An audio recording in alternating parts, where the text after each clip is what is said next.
ভেলকটেলসের স্টুডিওতে এই প্রথমবার তো? হ্যাঁ, আচ্ছা, ভেলকটেলসের সাথে তোর প্রথম কাজ কি? ভেল অফ টেলস এর সাথে আমার প্রথম কাজ হচ্ছে শার্লক হোমসের দ্য ইলাস্ট্রিয়াস ক্লায়েন্ট। এবার বল, আজ এই প্রথমবার তো স্টুডিওতে এলি। হুম। তোর কিরকম অভিজ্ঞতা? How do you feel?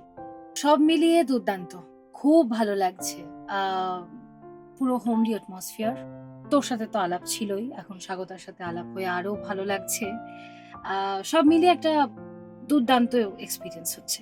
আচ্ছা, আলাপের কথাই যখন বললি তাহলে এবার এটা বল যে ভেল অফ টেলস চ্যানেলের সাথে তোর প্রথম আলাপ কিভাবে? ভেল অফ টেলস চ্যানেলের সাথে প্রথম আলাপ হচ্ছে বইমেলা আ ২০২৫ সেখানে গিয়ে স্বয়ং শীর্ষেন্দু বাবুর সাক্ষাৎ পাই আমি। সেখানে গিয়ে বলি, "দাদা, দাদা একটু কাজে নেবেন আমাকে। দয়া করবেন আমাকে প্লিজ। আমিও আপনার সাথে কাজ করতে চাই।" উনি বলেন, "তথাস্তু।" তো উনি যখন হাত তুললেন তখন আমি বললাম, "ঠিক আছে।"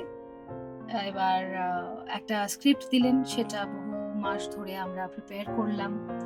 যেটার জন্য মানে আজকে আসা, যে রেকর্ডিংটার জন্য।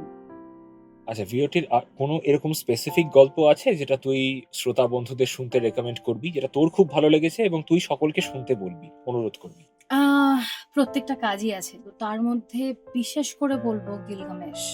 সকলের শোনা উচিত। আর আজকে তুই যে গল্পে কাজ করলি সেটার জনরা কি? আমার মনে হচ্ছে first of all it's a suspense thriller অবশ্যই।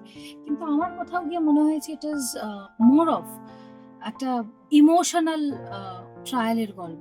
মানে ভীষণ তুই বলতে চাইছিস মানে একটা রোমান্সের আবহ রয়েছে এই গল্পের মধ্যে? রোমান্সের আবহ রয়েছে। অফ কোর্স রয়েছে। আমি যেখানে আছি রোমান্স থাকবে না হতে পারে না। জোকস অ্যাপার্ট কিন্তু হ্যাঁ, রোমান্সের আবহ রয়েছে কিন্তু অনেক বেশি রয়েছে ভালোবাসা। আর আজকে তুই যে চরিত্রে অভিনয় করলি, হুম। সেই চরিত্র সম্বন্ধে তোর কি মতামত? প্রথমত কাজ করে আমার ভীষণ ভালো লেগেছে। এখানে আ নির্দ্বিধায় বলা যায়। ভীষণ ভালো একটা চরিত্র। এই চরিত্র নিয়েও একটা আলাদা গল্প, একটা আড্ডা হয়ে যেতে পারে। ১ম এ আমাকে দেওয়া হয়েছিল একটা অন্য চরিত্র।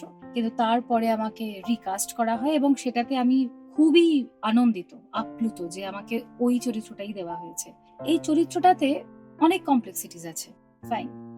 কিন্তু একটা যেটা বললাম আরকি ভীষণ সূক্ষ্ম, সাটল একটা ইমোশনাল দিক আছে। ভীষণ একটা সিম্পল মাইন্ডেড একটা ব্যাপার। অথচ একটা কমপ্লেক্স ক্যারেক্টার। শ্রোতা বন্ধুরা শুনলে বুঝতে পারবে